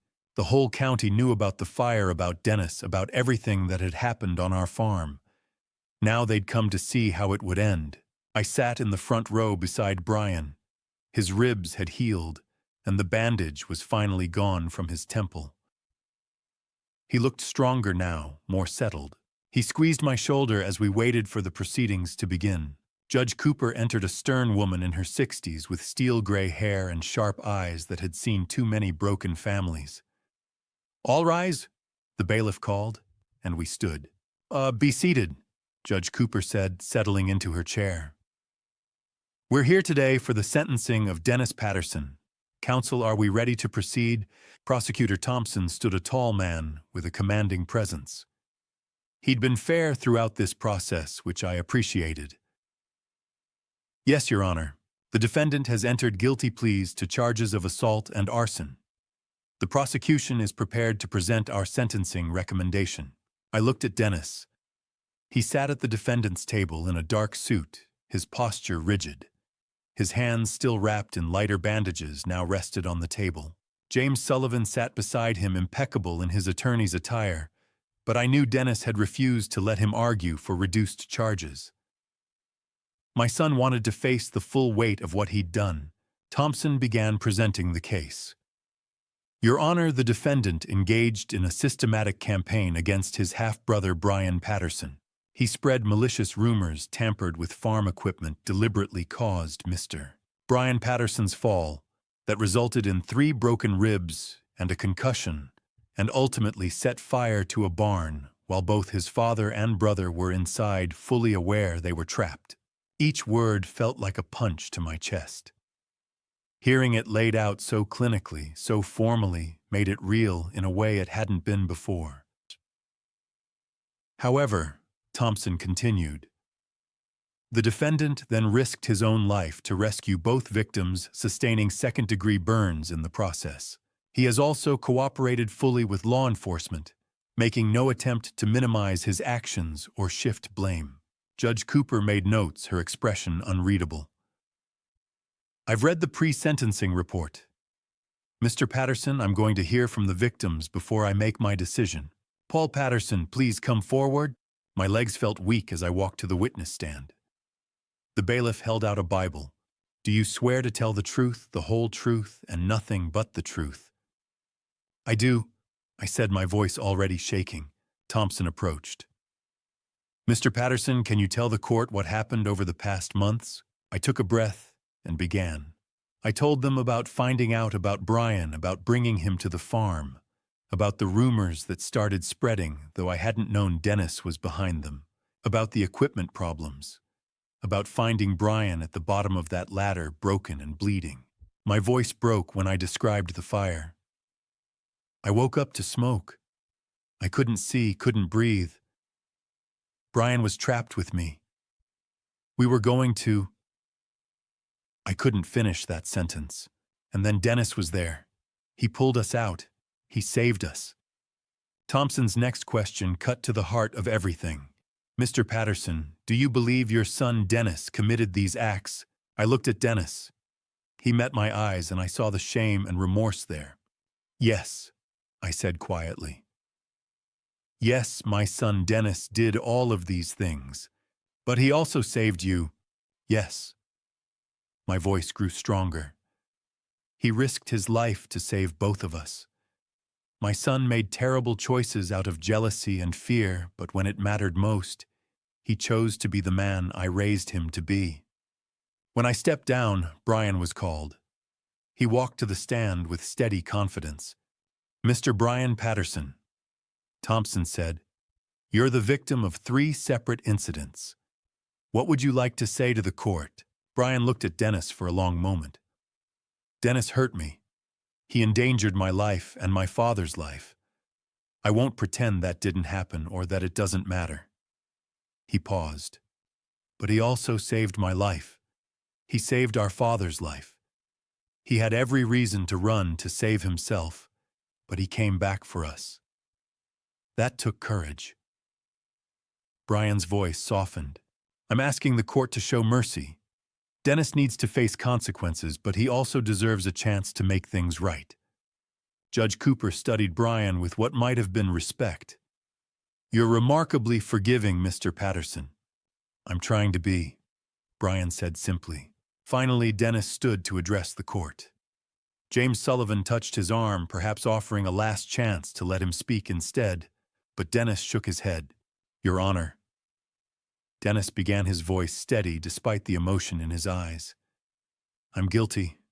I have no excuses to offer. I was jealous of my brother. I was afraid of losing my father's love and the life I'd always known. Those feelings led me to make horrible, dangerous decisions. He looked at me then, at Brian. I hurt people I should have protected. I endangered lives. I accept full responsibility for my actions, and I'm prepared to accept whatever punishment this court decides. He paused, his bandaged hands trembling slightly. I just want my family to know that I'm deeply, profoundly sorry. I can't undo what I did, but I'll spend the rest of my life trying to be worthy of the second chance they're giving me. The courtroom was silent as Dennis sat down. Judge Cooper took 10 minutes to deliberate, reviewing documents and making notes. When she looked up, her expression was grave. Dennis Patterson, stand. Dennis rose, James Sullivan beside him. You committed serious crimes, Judge Cooper said. You hurt someone who should have been welcomed as family. You put lives at risk, including your own father's life. These are not minor offenses, and this court does not take them lightly. I held my breath. However, she continued, your actions in saving your father and brother demonstrate a capacity for redemption. Your cooperation with authorities and your willingness to accept responsibility without attempting to manipulate the system speak to genuine remorse. She looked directly at Dennis. I hereby sentence you to 3 years of supervised probation. You will complete 500 hours of community service. You will attend mandatory counseling to address the issues that led to these actions. And you will make full restitution to your brother for medical expenses and other damages incurred. Relief and something else, maybe hope, flickered across Dennis's face. Mr. Patterson. Judge Cooper's voice hardened. This is an opportunity to rebuild your life and your relationships. Don't waste it. If you violate the terms of your probation, you will serve substantial prison time. Do you understand? Yes, Your Honor. Dennis said, his voice thick. Thank you. As the officers came forward to process Dennis's probation paperwork, I stood. Dennis looked back at me one last time, his eyes asking a question I wasn't quite ready to answer. I nodded. It wasn't forgiveness. Not yet. But it was a beginning. 6 months later, life on the farm had moved forward. Brian and I had rebuilt the barn that burned. Rebuilding a family, however, was far more complicated. The new barn stood where the old one had once been, its frame strong and its roof secure. Brian and I had spent countless hours working side by side, measuring boards, driving nails, lifting beams into place. There was something deeply healing in the physical labor in creating something solid from what had been reduced to ash. Hand me that level, I called to Brian, who stood on a ladder fitting the final section of siding. He passed it down easily with the confidence of someone who knew he belonged. 6 months earlier, he had been uncertain about everything, his place here, his future, whether this farm could ever be home. Now I saw a man who had found his footing. I used to think I'd never have a real home, Brian said, climbing down and stepping back to study our work. A place that was mine. He looked at me, his voice quiet. Now I'm building one with my own hands. My throat tightened. You're good at this. All of it. I had a good teacher, he said with a faint smile. And I finally have a reason to stay. We worked in comfortable silence, the steady rhythm of tools echoing across the fields. The farm had become ours, not just mine, not just Brenda's, but ours together. Several times a week, I drove into town to visit Dennis at the probation office. He was required to check in regularly, and I went when I could. Over these months, the change in him had been undeniable. That afternoon, I found him in the common area reviewing paperwork from his community service hours. He looked up and smiled, genuine warmth in his eyes. Dad, he said, standing carefully to embrace me. How are you holding up, son? Better than I was, he said, showing me his logbook. 300 hours completed. They've assigned me to the rehabilitation wing at the county hospital. What do you do there? I help with therapy sessions. Talk with patients recovering from injuries. He hesitated.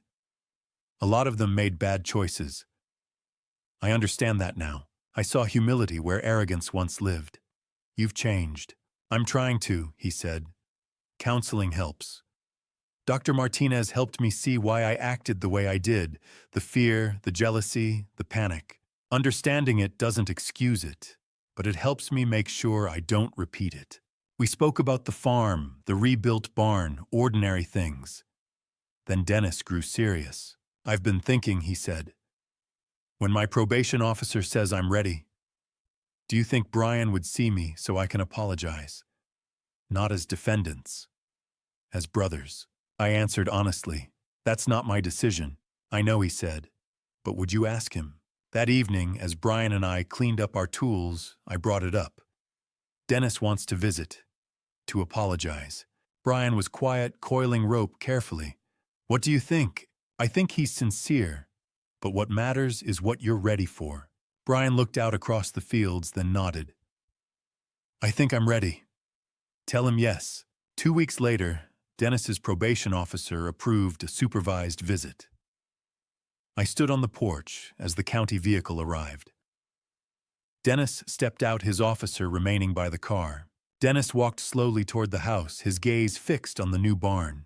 He stopped near the fence. It's beautiful, he said quietly. Brian built most of it.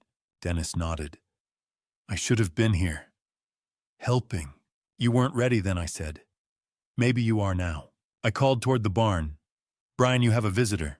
Brian emerged, wiping his hands on his jeans. For a moment, the two brothers simply stood there, separated by everything that had happened. Dennis spoke first, his voice breaking. I'm sorry. For everything. You came here looking for family, and I tried to destroy you. I endangered you and Dad.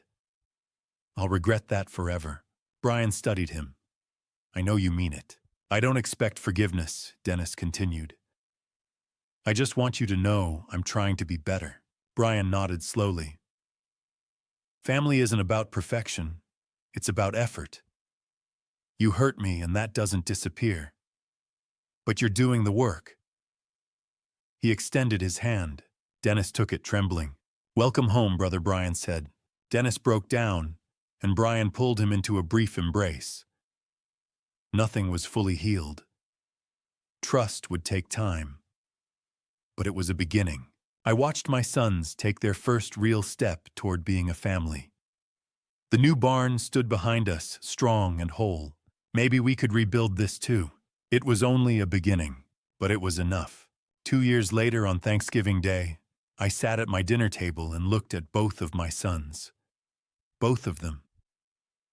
And I thought about Brenda. The morning had started early.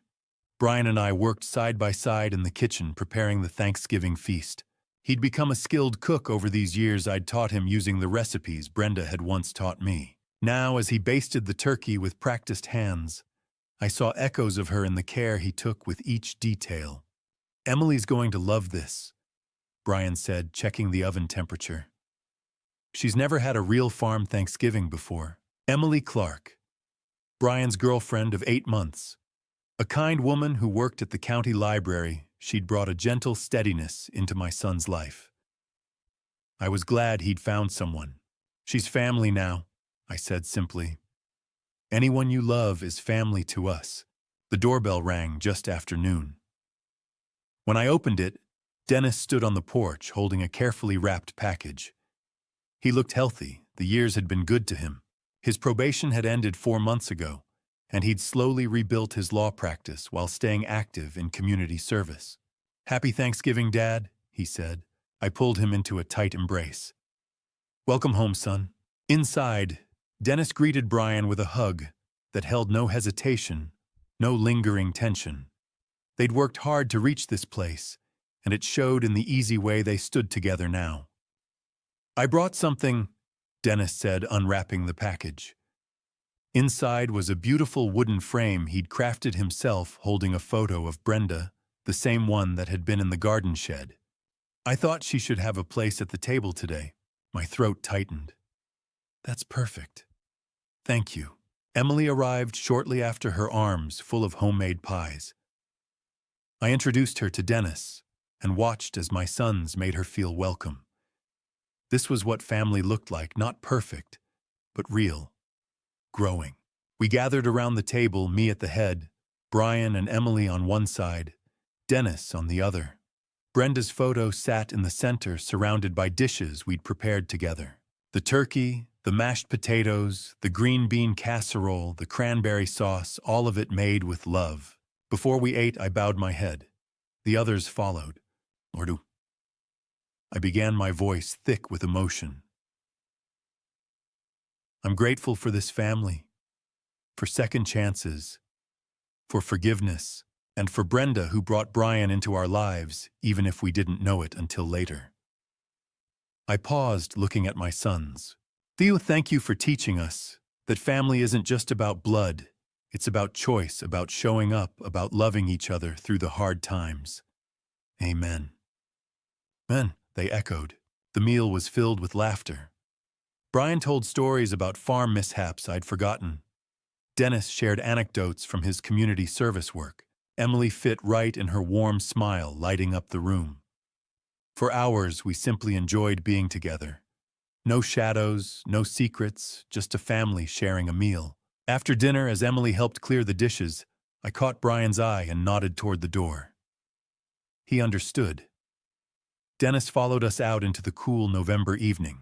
We walked across the yard to the garden shed.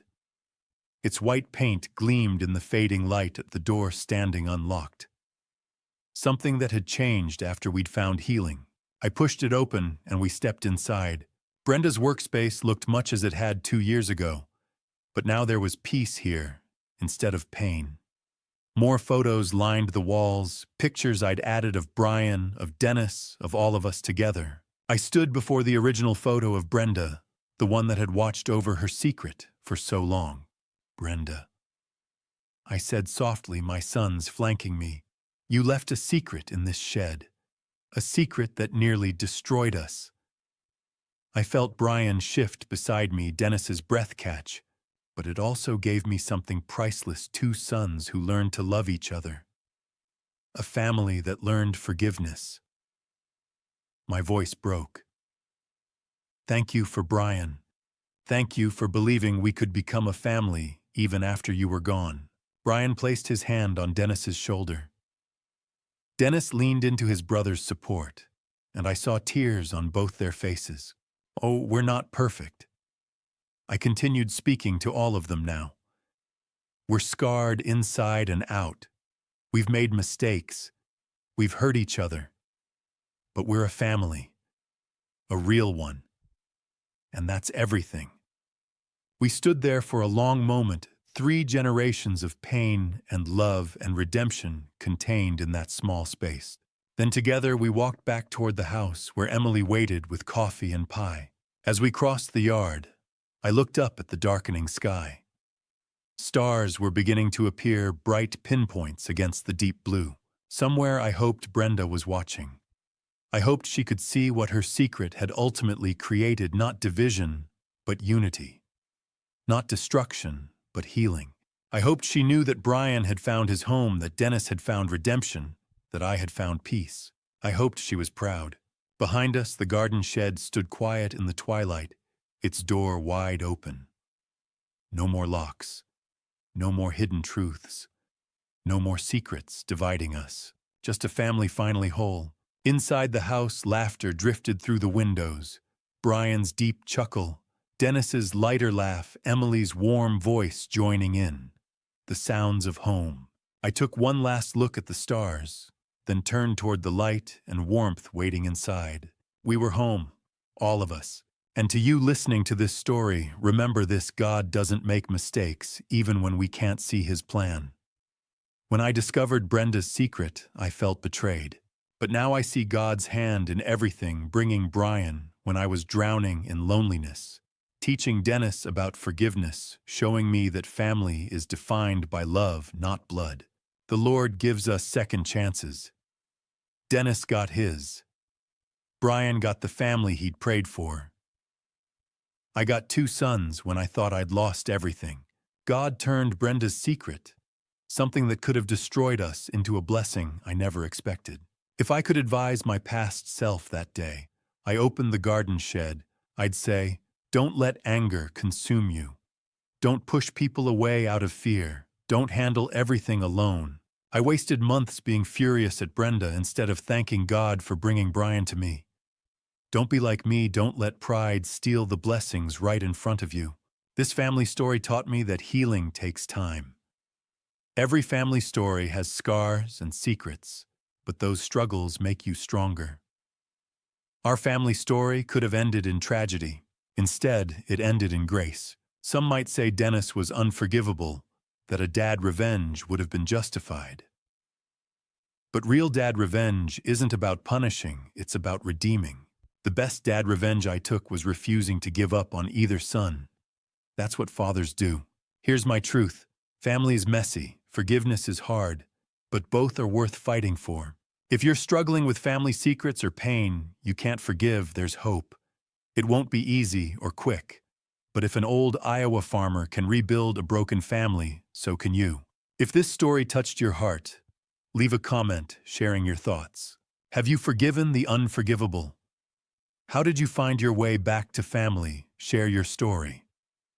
It might help someone struggling. Subscribe and hit the notification bell for our next story. Thank you for staying until the very end. Important note: Stories on this channel may contain fictionalized elements for educational purposes. If this isn't for you, feel free to explore other content that suits you better. We respect your choice. God bless you and your family.